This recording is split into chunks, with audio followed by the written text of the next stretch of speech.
Hey Jason, welcome. Thank you for joining us. Uh, Today we're answering one question that has been recurring um, across many areas of legal, which is Claude for Legal, is it safe? And nobody has given a straight answer. And after doing a lot of research with our partners, we realized that there is no straight answer, but we want to answer all your questions and come as close to a straight answer and comprehensive answer as possible. So first, I'd love to know where everybody is joining from. So if you could put it in the chat where you're joining from. I am in Lisbon, Portugal currently. Toronto, Iowa, Folkestone. It's awesome. Well, my name is Alejo. It's awesome having you all here today. As you can see behind me, I'm World Cup ready. These are the countries that have become my identity. I am originally from Argentina and lived for a long time in the US. My wife Paige is from the US, and we now live in Portugal.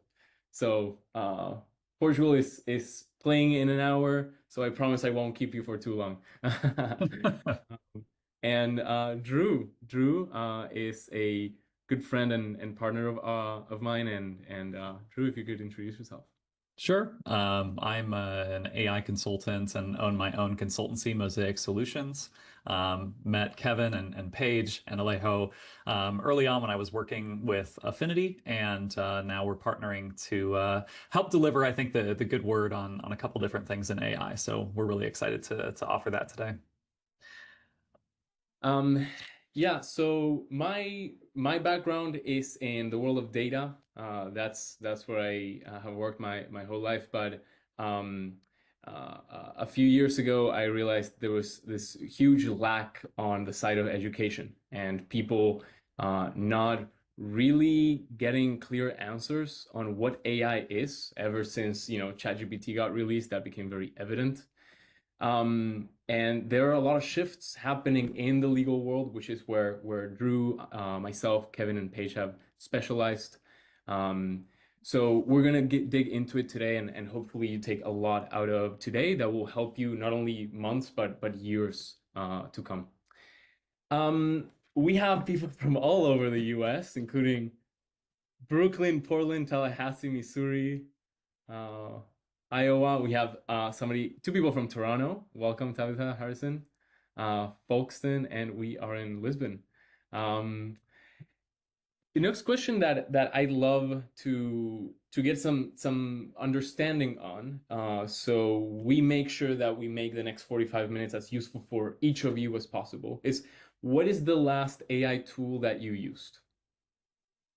And I think to build on this, Alejo, I'd be curious, why do you think the people here care about Claude for Legal? And like, why are we talking about that specifically? Like, what does that mean? Are we talking about Claude itself? Are we talking about ChatGPT? Like, what are we actually here to discuss? I think that's good for us to ground as well. Mm, mm. Yeah, there has been more confusion than I originally thought there would be. Um, Claude is a great tool. It feels very easy to talk to and intuitive, and a lot of lawyers use it. In fact, Claude Cowork is used by three times more lawyers than any other profession in the world.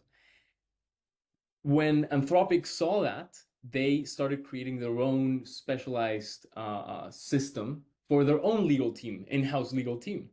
And then they ended up releasing it to all of us. When we talk about Claude for Legal, is this add-on system, which is free, but they created these specialized skills for lawyers.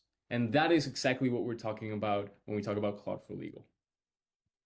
Yeah. Uh, And I'm excited to get into that and really like the distinction between, what's Claude out of the box, what's a plugin, do I need the desktop app? I mean, that's the kind of stuff that we are going to have to consider as we think about like, is it safe? Because Claude can be many things. So I think it's good that we'll nail down kind of what that is. I'd like to introduce, one more question to the group. We'd love to know, what size of team you're working with or the last team you worked with. And then we're gonna, I think, try to address just one more question about Claude. And for me, the big thing that is kind of intimidating, we got some people here who are using Cowork already. They're using Claude Code, they're using Codex. Like these are ambitious builder types. So if we think of those people as maybe being a fit for Claude, or maybe they're not a fit for Claude, I guess I would ask you, Alejo, who is Claude for? Like, who is Claude for Legal good for? And then who maybe isn't really like the best person to pick like Claude for Legal? Yeah, yeah. What I've seen with people I've worked with, I first want to address kind of who's not good for. If you have zero tolerance for gray lines, it might not be the best. It doesn't mean you're just gonna let the AI run and hopefully it does a good job. But we're talking about how much tolerance do you have for it to make mistakes and then bring the human to review those mistakes. So if your tolerance for margin of error is absolutely zero, this might not be for you, and that's okay. But who it is for is people that are in a small firm but want to do more with it. So kind of scale, why not multiplying the number of lawyers, or at large firms that are also looking to scale. But at larger firms, you had kind of these sub teams of lawyers and different specializations, and Claude for Legal has each different specialization. So small law firm looking to keep the same lawyers but scale the work, or large law firm looking to, I'm going to use the word superpower with a parenthesis with an asterisk to their teams of lawyers. Who else would you say this is or is not for, Drew? I think a lot of people go searching for those legal tech vendors who promise that there will be guardrails in place out of the box and that you get turnkey solutions and workflows that come ready for you to use, whether they're perfect for your actual team's work or not. And I would say Claude is not for the person who's looking for that, right? There's great tools that you can purchase for that, but you've got to set the security and the governance up for yourself in Claude to use it responsibly. And I would also add, when you're a builder, when you think about customization, when you think about making Claude like the home for how you work and your team works, that's a beautiful fit, right? But if you're not really in that mindset and you're looking for something more turnkey, I might stay away from Claude. So that's what I would add. Yeah. So I think now is a good time for us to kind of bring us around to what our program's going to cover. And, as we said, this is going to be just checking whether Claude for Legal is safe, but we're going to try to bake down into sort of all of the simple ground strokes that we have to figure out before we even get to adding a Claude for Legal set of 12 plugins, right? That's kind of the end of this journey. The first is to sort of figure out um, I mean, what is the Claude platform? Is it safe? What are our responsibilities as attorneys? And as part of this, we collaborated to make a large resource, and we're sharing this right now with all of you. So the link that I'm posting in the chat, you can all travel to right now. It's what we're going to be using as our resource for today. And it covers 11 questions that sort of try to answer this big, big, ambitious question. It's kind of a big, hairy question we know we can't fully answer, as Alejo said. Is Claude for Legal safe? And this is our best attempt with evidence to share our answers. And so I want to start really with the first question that you'd see here. And Alejo, if you want me to share, I can share. Or if you want to share, awesome. No worries. There you And go. that first question, I'm sure it comes up, when you're working with people, when I'm working with people, is Claude safe enough for legal work? It's a question that like every attorney is going to start with as they pick that platform versus another. And so, what's that gray area? How are we going to tackle that question? Like we're eating an elephant here. How are we taking the first bites? Yeah. First, you have to think about, well, what is Claude? Well, Claude is a model. It's a brain. But where that brain exists is in many different places, and we're gonna look at each different place, okay? Um, I want to invite everybody to look at my screen share. You do have that link with everything at length and all of the sources that I definitely invite you to check out later and look into with more depth. I want to point out to you, because there's so much information, I want to actually give you the answers. So I invite everyone to check out the screen. Um, so where does Claude live, right? You can have the Claude desktop app. You can also go to Claude.ai and use it. And all of them has slightly different terms of service and privacy policies. So I want to lay it out simply. Um, if you have the Claude app, but you don't pay for it, you can you cannot just opt out of everything. They will end up using your data, okay? There are some situations with paid accounts where you can opt out of what's called model training, meaning they don't grab your conversation and then feed it to Claude and it's like learn from this, where there might be some sensitive information that we don't want to teach a model. Um, but the simplest answer is if you have a Claude free account or pro account or max account, which are individual or consumer accounts, you can opt out of improving the model, learning from your conversation, but it does not opt you out of data retention. That is usually, in most cases, and we're going to look at the nuance, is around 30 days that they keep your data.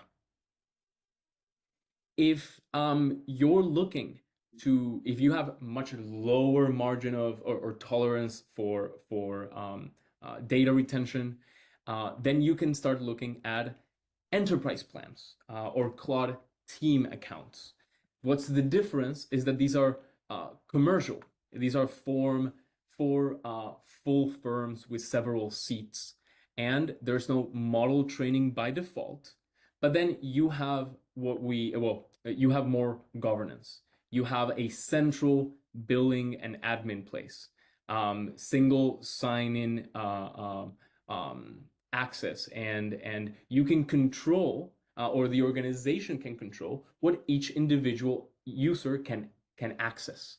And that's really important because Claude is most powerful when you give it access to things, but unfeathered access is not a good idea, and that's part of the theme that we're going to look at today. For some of you, the team versus enterprise is going to resonate more or less. You have all the resources in the link, and you can figure out what is going to work for you specifically by looking at the links later. Could we maybe take some time to lay out this landscape a bit? Because we jumped in and talked about subscriptions, which I do think is the most important starting point. But there's also separate products. And so maybe I'll take us all the way to the end of the road and you can tell us how we got there. Claude released a bunch of plugins that are meant to be used inside Claude Cowork to be fully functional, right? And those 12 plugins make it easier for legal teams across different practice areas to do their jobs. And I guess I'm wondering, like, okay, what is Cowork? How did I get to plug in? How did Anthropic decide to do this? We might want to tell that story to try Yeah, to ground everybody in that. yeah, absolutely. So then let me pull up Claude. Um, Many of you will probably have seen this screen before. This is the Claude chat. This is you are talking to the brain. It gives you answers. But then you also have Claude Cowork. How this is different, this is what we call an agent. It's not only the brain, but the brain that also has hands. And those hands can grab things in your computer, like files. However, you can always control what folders, what type of what sources of information Claude Cowork can access. So it's an important distinction between chat and Cowork. Where Claude for Legal comes in is within Cowork. How they made it really easy and effective to do this work is with what we call the plugins. And we're going to help each of you make sure that you are set up and you installed it correctly. But these plugins, if you've ever heard of skills, which are just a forward dash command, will let you do certain workflows like redlining a contract or a meeting brief, um, quickly and effectively. But each of your firms is different than anybody else's firm. So we can actually customize these, and we'll make sure that you're set up with these skills for each of your firms. Drew, what would you like to dig further into when it comes to co-work and for legal? Yeah, there's two things I'd like to jump into. So first and foremost, if you went to Claude.ai, because we talked about that being your entry point, you might realize you don't get the same view that Alejo Mm. shows here. This is the desktop application of Claude, which is where you have to run Cowork. So when we talk a little bit later about why Cowork has some different security considerations, it's because that nature is that it's living on your local machine. It stores chats on your local machine, and it also allows Claude to interact with your local machine. And that's an added security consideration. So we'll get to that in a bit. But Alejo, could you go back to the desktop app? Because I think it also gives us a really cool comparative. If you guys have ever seen a demo of Harvey or Legora or a lot of these other legal tech platforms, the reason we're saying that Claude is something you kind of have to build in is that the features Alejo is showing you, he has to access through chat with things like slash commands. It almost feels like he's being a developer, like he knows how to be a software whiz, right? That can be intimidating when your competitor products might be on the left where you see projects and artifacts and dispatch and customize. That's where they keep all their features, right? They might say like contract review and contract analysis, and they split all these out into separate tools. Well, in Claude, those separate tools live inside plugins and skills, and they have to be accessed sort of manually, or you have to coach Claude to find the right skills based on what you tell it to do. And so that's where we think of this as more of it's a customizable builder facing tool, more than it's something that comes turnkey out of the box that tells you click here to do this. But the added power, right, is that if I wanted to take any of these plugins or any of these skills, I could manually add to them. I can add my own skills, and I could connect more utilities that make this amazingly effective because it can connect to more data sources like my email, like my Drive or my SharePoint, and then be able to access that. I can see through the turned off cameras people squirming when they hear that it can access your email. And yeah, that is the type of consideration that we're talking about. Um, that's the type of governance that is where we are starting. That is the conversation that we need to have before we look at, oh, you can do this and you can do that. So that's what we definitely want to give clarity on. And we certainly won't have time to cover every single question like that we've listed here on this FAQ, and we are absolutely leaving time for your guys' specific questions. But I do think it would be good for us to just spend a couple minutes talking about the legal landscape, at least in the United States, around the use of AI generally. So we've collected some thoughts on that in the answer to question 2. Do you want to talk us through just a couple considerations I should have if I'm practicing in the United States or in any other, region, and I want to just think about the case law that's been coming out recently? Yeah, yeah. Um, the same ethical duties that you have as a lawyer, as an attorney, they apply all the same. So competence, confidentiality, supervision, communication, candor, and judgment, you still need to carry those. Um, so it's the question of a lot changes, but actually how you do things and how you run your practice doesn't change that much. We just have a tendency as human beings to say, ooh, that looks easier, and then just we take the hands off the wheel. So keep your hands on the wheel, and you are less likely to get in trouble. Never zero, but we give some insights and best practices and current, most recent cases that have gone one way or another towards saying, hey, this is actually these chats with Claude are privileged or they're not privileged. And I invite all of you to go check these later because we'll give you some insights as to what good enough, what the bar of good enough looks like, what enough effort looks like. And they come back to the ethical principles. Yeah, and a warning, it seems to be evolving over time. In February, out of I think a New York court, Hepner ruled that you're not privileged if you talk to an AI. And then right afterward in Michigan, they said you are. And then recently in Nassau, I think in New York again, they were like, it is privileged because it's work product. So you need to pay attention to your jurisdiction, pay attention to how the rulings are evolving over time, because this list isn't going to tell you the truth for where you are. But it is an important consideration because it seems like people are really divided, and I mean judges are really divided on how to determine whether this is communicating with a third party, right, which destroys privilege, or whether it's using a tool. And that distinction, I think, has been kind of all over the board across U.S. jurisdictions, at least. And so we want to, pay attention to that and stay apprised of it, because what works today for us may not be the truth in our jurisdiction tomorrow. So let's talk maybe next about data in Anthropic. Yeah. It's been a big concern, and I guess I'll case this by saying, right, Fable came out last week, and they also said, hey, by the way, we're going to capture all the chats that you put into Fable because we want to make sure you're not building bioweapons or anything crazy with it. We're going to keep those for 30 days. And so Microsoft and a bunch of other companies were like, we're not going to use Fable. And then for another reason, that a jailbreak was released to get around that consideration, the US government said no foreign nationals could use it, so Anthropic shuts the thing off, right? This is moving so fast that in 7 days, we went from here's the greatest model ever to we probably shouldn't use it if we're using it for legal work to we can no longer access it. So could you tell us a little bit about how do we pick what models to use, what levels of subscription to use? What should I know about where my data is going and what I should be looking out for when it comes to using a product like Claude? Yeah.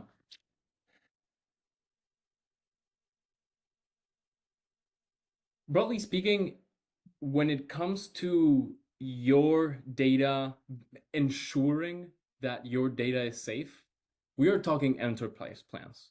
And we're talking across the board. This is the case for ChatGPT, this is the case for Claude. When you have an enterprise plan, you can negotiate pretty much anything. You don't store my data, you don't train with my models, etc., etc. That is the how do you stay the safest and the most assured is an enterprise plan, but enterprise plans can get expensive fast. So the considerations that you want to keep in mind is that the cheaper team plans will not use your outputs for training, and they do say keep the right to retain your data for up to 30 days, right? This is kind of the rule of thumb that you're going to want to follow, which is a commercial plan team or enterprise. And we made the Sorry, kind of Drew. Another question that you asked is, well, how do you stay updated? How do you know? The best way to do it is to get it from the source, meaning Anthropic, privacy policy, and give it a read. Yes, it is not short, but but it is the best way. We have many links from the core sources, from the sources of truth in here, because when these change, it says updated this time, and usually Anthropic puts out blogs when they do big changes as well. And the question I often get is like, well, I don't know the landscape to search in. Like the privacy policy isn't everything. When they come out with Fable, they released a whole new set of Yeah. documentation. And they called this class covered models. Yes. So we're trying to give you guys sort of a resource that at least tells you the landscape of where to look, but this is not exhaustive, right? Because like just last week, they made up a new, set of documentation, new rules about where your data goes. And so it's just you got to stay up on your news, pay attention to people who have the resources, and I do think that Alejo and I can also help you with that. One thing I wanted to mention, which has been kind of confusing, there's an incognito mode. Alejo, could we go to Claude quick and can we just like see that? And I also want to see what that feedback feature looks like, because I think when people they don't understand what that pitfall could be, it's best if we can see it. So is there a chat where we could look at a feedback, and could we also look at turning on incognito? Okay, cool. Yeah. So here's what we get incognito. It's not the Chrome feature, it's not the browser feature, and it's in the top right. That little Okay. Pac-Man ghost. So Um, if I went to incognito mode on my browser and I signed into Claude on my free account, that's not going to take away the data retention piece, right? It's only It if I is turn on not. incognito mode in That is Claude. correct. That Okay. is correct. The only thing that this does is it does not train the model directly with the information. Regardless of what the other company does with your data, you need to be very mindful that all of these companies will profit from the data that they do have. Okay, this is kind of a little bit where the conflict of interest comes in what I am giving and what they're doing with it. It is not only about somebody reading your chat with the private information. It's not only about that, and that is almost like less what we are what we bring a word of caution towards, and more the what they do with this information at scale. They can different companies, including Harvey and Legora, they're building products in a platform. So how they get to improve those products and create new products is understanding how you work. It's not only the information that they're sending, or rather, it's not the information that they're sending, is what products you're using and what skills you're using. What are the output documents that come out of that? And they learn from all of that, and that is important for you to keep in mind to stay informed and to make good decisions.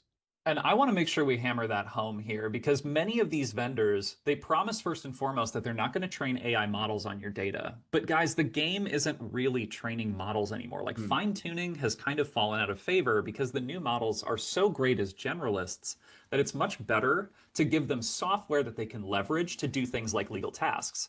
So if you think about when you sign up and you say, well, they won't use it to train the model, and I'm in Harvey or Legora or Claude, right? What I should actually maybe think about is the fact that when I registered, they asked me my role. Harvey does that when you onboard. And so if I mark that I'm an attorney and they get to know how many users are in the seats, they watch how often I open Assistant versus how often I open the contract review. They want to see which agents I'm using. And that telemetry, they can all capture basically how you move through the platform and what features you use. They don't have to read any of your data to start learning about how attorneys work effectively. And so the risk isn't necessarily that your written IP is going to be leaked. I suppose the risk is that eventually Harvey learns well enough how a senior attorney operates inside of a system like this as a transactional attorney for real estate, let's say, and then comes back and decides to offer new agents that capture more and more of that value in the workflows that they cover.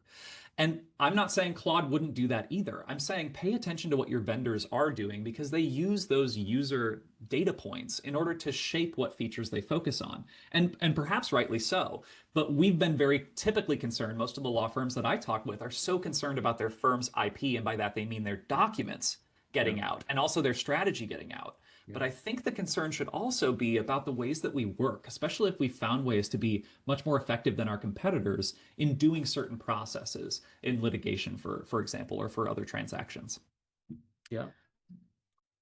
I think that that also kind of brings us to, because we've talked a little bit about data, and I want to make sure that we just take a little bit of time and we talk about connectors. Yeah, connectors, plugins, MCPs, right? Okay. Could you just give us a sense of like what this does if I hook up Claude to a bunch of the places where I work? Yeah. First, I want to I don't want to give a formal definition. I want to translate for you. Connectors and MCPs, that's your email. It's the software that you use. And plugins are sets of skills, like the contract review skill. That might also bring a meeting brief skill. So a plugin is a collection of skills. So how do we evaluate if these are safe? You have to remember that the core rule of thumb is what are you giving Claude access to? What is the extent of that access? Hey, check all my emails for the last 30 days. Well, that's very broad language. It's going to check and read all of your emails. Versus, um, you can give it a rule. You can only ever check the emails that I tell you. Here's the email. Here's the one email I want you to check. It's a very different uh, um, level of access. But again, the safest way is team and enterprise plans because you can control what your team is allowed to do. And that is really what it comes down to. Um, It's not about how somebody having malintent and wanting to give the privileged information away. It's about somebody getting careless with technology that sometimes feels magical.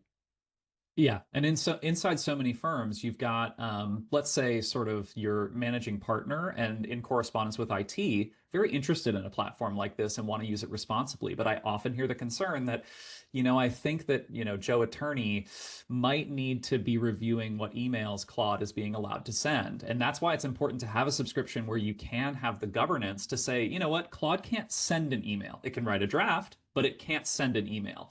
And I do like that Claude gives you that granularity around how it Hmm. uses these connectors and Yes. tools. And that's why having a level of subscription like that can help head off some of those issues in the governance space. I think we should move to co-work. What other risk does that introduce? If I'm thinking in the same way as that firm, I'm the leadership, I'm thinking about implementing it. What new things does that introduce if I want to let people run wild with this? Yeah, and when we came to this conclusion, we realized it was very counterintuitive. This is not where we thought we were going to end up. But you do need to treat co-work, not the brain, but the brain with hands, as a separate higher risk decision from just talking to Claude Chat. We thought that it was going to be the other way around. That, well, Claude for Legal, they released a plugin, so it has to be safer, right? Well, when you give a model more access to things and then hands to manipulate those things, the risk goes up. And However, um, it still comes down to what access are you giving it, and that working with it responsibly is what can those hands get their hands on? Can they read only, or can they also write? Well, let's start narrow, right? Let's start with only this tool and only read. And then as you and your team explore what could be most useful, we add a little bit of functionality at a time. And I would add here, because I think it's important for us to think about the governance piece of this as well. It's not only that Mhm. it can access your computer and do work on it, but right now, it currently only runs in a desktop application. So if I'm the firm's IT, or I'm a managing partner, or I run my own firm with maybe some other partners, and I just want to keep track of who's doing what and what folders they're letting Claude see, right now, Cowork doesn't actually give me that control or visibility. So at the moment that I say, yeah, my teams or my enterprise subscriptions can use Cowork, I'm sort of opening the door to people being able to do things that I can't quite see into, which again may not be a problem, but is certainly a risk. Yeah, yeah. So another step on governance is no personal accounts, and not allowing anybody to use their personal accounts. Becomes shadow IT, and it's a big no-no. Definitely big no-no. That's where the highest risk is. Yeah. And now Um, that, go ahead, go ahead. yeah, and if some of you are using Harvey or Legora, how do they compare? The terms that are important to understand is first party versus third party. When it comes to first party, is I use Claude directly on the app. If you're using Harvey or Legora, that's third party. They use Claude, but you're chatting inside of Harvey.com. So Harvey has a terms of service and privacy policy, and also Anthropic has a terms of service and privacy policy. So now you have to consider both of those. It adds another layer to the equation. And And and, that's and why everything that you need to know is all in here. right, many companies that maybe used a platform that leveraged Claude, they might have launched Fable 5, right? That what the day it came out because they were so excited, and then they sort of have to take a step back because now their clients, their customers are like, well, what about this new thing Anthropic's doing with the API calls that you're going to make? That's always going to have to be a concern for us in a third-party platform, right? Yes. Yeah, definitely. Um, So yeah, for the me, more layers, the more risk. That's kind of what it comes down to. and I Um, agree. I think, yeah, if I'm asking about what to do next, because I also want to let people have a chance to ask questions, put them in chat. But, if I'm really thinking seriously about Claude, or maybe I've started experimenting with it on my own without using maybe confidential information, what are the next steps that I'd take to sort of make this a reality? yeah. So we wanted to give you the simplest kind of step by step. Number one is deciding what data can go in. having that very clear is step number, I would say step 0 before you do anything. Um, then doing your diligence, everything that we went through around training defaults, or you're allowing the model to be trained with the data retention. When should something be reviewed by a human? Uh, Logs audits, right? All of it is around, okay, the tool that I am choosing to use, what is the reality of what they're going to do with my data, and what control do I have? Number 3 is pilot governance, not just pilot the app itself. What is the right format of governance, since we're going to do a pilot of Claude Cowork or Claude for Legal? So think governance first, and then we can get excited about the uses and what is possible. And number 4 is get a strategy and policy in place. Which means which tools are available, can those tools read or write, and there's obviously more guidance in the rest of the document. And So I would Claude is not safe because it's AI, and it's not unsafe because it's AI. That's really important for us to understand. It's safe enough for legal work when you get the right product surface and the right subscription, limit the right features, and more importantly, train the humans to treat this as a junior paralegal. That's the attitude that you want to bring in. And little by little, it'll get better. And well, really fast is going to get better and better and better. One thing I wanted to add here, and I think this is something we've learned over the work that we've done, is that getting a strategy and policy in place. A lot of people started and they said, well, we've got to write a policy, but they wanted it to be comprehensive about how the firm was going to look in 12 months, and they almost bit off more than they could chew in terms of the policy. You know, policy can be your starting point where you simply say, here's the tools we're allowed to use, and here's the ways that we're allowed to use them. And you can keep your documents separate and then say, here's our strategy, here's our roadmap, and maybe here's where we're currently at in terms of adoption, use, and implementation. So it's okay to maintain 4 different documents, let's say. I think when a firm tries to do all 4 in one, that's when you get bogged down in 3 months worth of why can't I have this? And it opens you to that shadow IT problem of people choosing to use Claude on their own. And now you've got a much bigger issue because you became, the Department of No or dragging feet versus actually giving the attorneys what they need and the legal professionals what they need to do their work better. So, there's more than one way to accomplish that. And certainly we can try to help you through that conversation as well. Yeah, yeah. It is very important to us that everybody gets their most burning questions answered. So I would love to open it up for questions, 1 or 2 questions that are the most important for you to be able to move forward with this.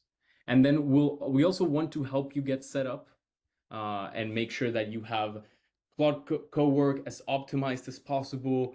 That's what this session was originally for, but we realized people have more fundamental questions that we need to answer first. So we are going to leave a link in the chat, and we'll send it to you in the email as well, where you can. It's a free 30-minute consultation, and we can get you fully set up with Claude Cowork and make sure that you're safe. Yeah, let's bring in some questions. You can unmute or you can put them in the chat.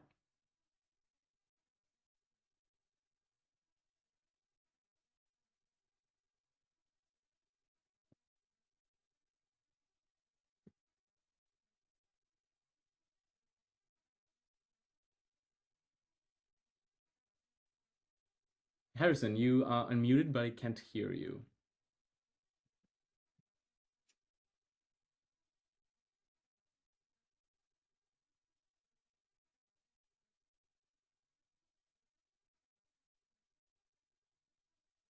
Maybe it's the mic. Maybe you can put your question in the chat. Hey guys, can you hear me? Hey, Chris. Yeah. Sure. No, this is really good. Thank you for doing this. And Drew, it's great to see you again. Good to see you too. But do Claude has that legal plugin before it came out with the 12, right? Mhm. And so do you see firms that are kind of embracing that legal plugin as opposed to going to GitHub and grabbing those 12, or How do you see that across the market right now? I'll take the first swing at that. I think that the knowledge work plugins are more used because they are readily available inside that marketplace without anyone having to go to GitHub. So I think adoption, I've seen at least in my experience, that it's higher there because you don't have that threshold of having to feel like a programmer and go pull them down and stuff.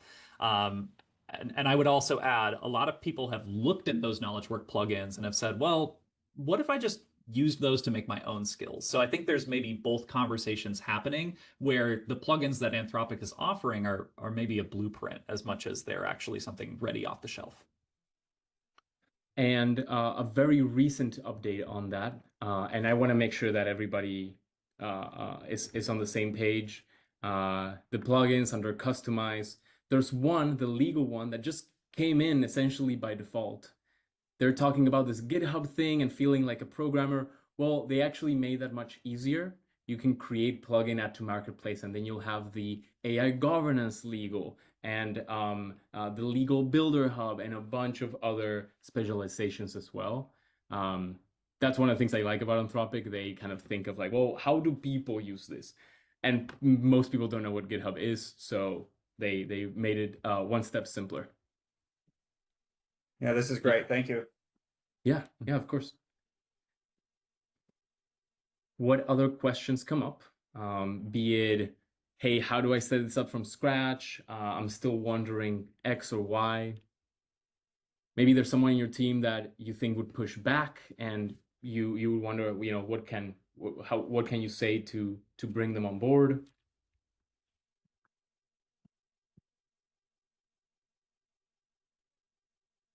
Drew, I think we are talking to a group of experts on Claude Code or Claude for Legal already. I think we just answered all their questions. I think we because the just resource was so answered. big. There's definitely bound to be more questions. The document we share that I'll make sure that each of you get has so much more, and there's so much depth. And yes, we checked every link, every source before we showed it to the judge, because we've learned from the people before us. Oh, that's a great question from John. What legal work specifically will people use Claude for Legal to help with? You want to take that one first, Alejo? Yeah, absolutely. I think about it actually the other way around. Is what is the current work that you are doing? And within that work, for example, family lawyers, you will have a base set of skills within the legal plugin. Brief, compliance check, legal response. You might want to check conflicts in a family matter. So you analyze the work that you currently do, and then look at what's available that you can plug into the work that you currently do. It's not about changing how you do things. It's about amplifying how you're doing those things. If you have a more specific question or your work or a client's work in mind, it's like this type of client that has this size of firm, we might be able to help you more specifically. But that's also what the 30-minute free consultation is for, so we can really dig in. Yeah. We have another. Yeah, Drew, did you want to add something to that? Well, I think the note that you made is a really good one, and it sort of builds into Chris's question too. If we think about it in terms of practice areas, I think you're all going to find the plugin quite disappointing, even though it's very, very full fleshed out, right? It never does work necessarily in the same ways that we think of doing work. So you'll think, oh my gosh, it doesn't have a skill for what I actually do in my day to day. And so Chris asked, well, if the legal plugins don't meet my needs, like how easy is it to customize them or build around them? And this is where I think of the plugins almost as a resource. They give you a scaffold, so to speak, to build your firm's own skills. So I was going to respond to Chris and say that if you do allow Claude to write code, it's in your settings, you can allow that. And we can talk about security considerations for that if you want, but effectively it can write its own skill files at that point. So let's say that you pulled this down and you're like, I love that cold start interview. That part you're not going to get as a skill. It's kind of a special thing for a plugin, but you could get a couple things like the contract review that they offer. And you could then make that special for your firm by bringing that in and saying, Claude, I want you to make this, but I need you to make some considerations of things I've shared before, or search through my previous chats and let's enrich this skill for how I work. And the other thing you can do is leave the plugin as is, but build skills that are based on how your firm works and what you know about your organization. And then when you combine the two, right, by having a keyword or some way that Claude starts here and reads how your organization works, then when it fetches those plugin skills, it does that work that much better. So I almost like that. You can build your own, and I think building around what Anthropic offers has been enriching for a lot of the teams that I've worked with. Yeah. And people ask me all the time, well, how do you create a new skill? You just ask. We're in a new world where all you have to do is ask. And Claude will find a way. And the skill protocol, right? It's not some hidden thing that's, it's not like a Word file where you have to break in and read what looks like code. It's actually just description files of how to work. So I could, right, manually actually export and edit one, right? I can do that with a plugin too. These are just zip files, guys, and they're all just written in plain text. There's not really code to speak of in any of it. So if you wanted to pull down and make modifications to them and then add them, you're also welcome to do that. Yeah, thank you, Chris. Thank you for the great questions. Lovely. We're at time. I want to make time for one final question, if there is one.